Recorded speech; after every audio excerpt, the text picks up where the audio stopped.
बिस्मिल्लाहिर्रहमानिर्रहीम। अस्सलाम वालेकुम। उम्मीद है कि आप सब खैर आफियत से हैं। अल्लाह का शुक्र है मैं भी ठीक हूँ। आज हम बना रहे हैं लाल रंग का जो लोबिया और चना चाट, लोबिया की चाट बना रहे हैं। तो ये मैंने आलू बॉयल करके उनको कटिंग कर लिया है।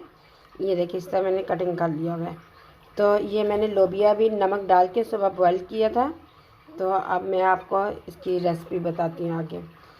ये मैंने एक बड़ा प्याज था वो मैंने काट लिया और छोटा सा एक टमाटर काट लिया है और 3 से 4 सब्ज़ मिर्चियाँ वो भी मैंने काट ली हैं, इसमें शामिल कर दिया। और ये मैंने जो चटनी आपको बनानी अभी सिखाई है, ये उसी चटनी को शामिल कर लेंगे।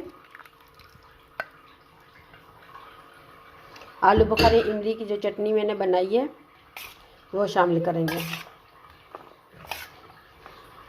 अब हम इसको अच्छी तरह मिक्स कर लेंगे।